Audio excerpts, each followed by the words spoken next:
جس گناہ سے آدمی اہتمام سے حضور قلب کے ساتھ توبہ کرتا ہے پھر اس میں ابتلا مشکل ہو جاتا ہے، پھر اس گناہ میں مبتلا ہونا بھی مشکل ہو جاتا ہے۔ اور جس گناہ سے اہتمام کے ساتھ آدمی تائب نہیں ہوتا، توبہ نہیں کرتا، سرسری توبہ کرتا ہے، اس میں ابتلا آسان ہوتا ہے، اس گناہ میں مبتلا ہونا بھی آسان ہوتا ہے، جلد مبتلا ہو جاتا ہے۔ تو اہتمام کے ساتھ توبہ کریں، آئندہ نہ کرنے کے عزم کے ساتھ، توجہ کے ساتھ جس گناہ سے توبہ کی جاتی ہے اس میں مبتلا ہونا پھر مشکل ہو جاتا ہے۔ اور ایک بزرگ فرماتے ہیں کہ حرام مزہ لینا، گناہ کو یاد کر کے حرام مزہ لینا علامت ہے کہ اس نے توبہ کی ہی نہیں۔ برے خیالات پکانے سے توبہ کر لی یا پھر عشق مجازی سے توبہ کر لی اور پھر اندر خیال پکا رہا ہے تو اس نے توبہ کی ہی نہیں، جھوٹا ہے، کاذب ہے، توبہ میں صادق نہیں۔ یا ایھا الذین آمنوا توبوا الی اللہ توبۃ نصوحا، اے ایمان والو اللہ سے سچی توبہ کرو، سچی توبہ کرنی ہے۔ تو یہ سچی توبہ کی ہی نہیں، پھر گناہوں کو یاد کر کے حرام مزے کیوں لے رہے ہیں، دل گندا کیوں کر رہے ہیں؟ اگر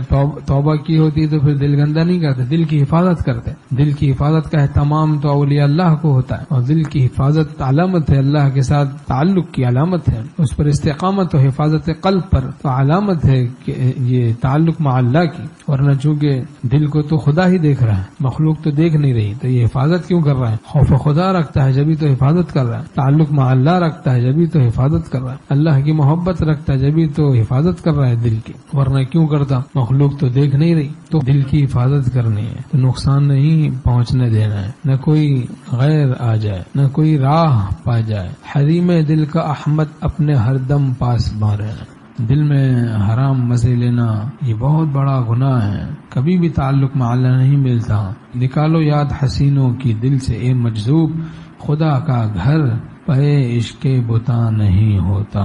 ہمارے شیخ رحمۃ اللہ علیہ نے فرمایا چہرہ ترجمان دل ہوتا ہے، دل میں جو ہوتا ہے چہرہ اس کی ترجمہ نہیں کرتا ہے۔ اذا رؤوا ذکر اللہ، جب اللہ والوں کو دیکھا جاتا ہے تو اللہ کی یاد آتی، دل میں مولا ہوگا تو چہرہ ترجمان مولا ہوگا۔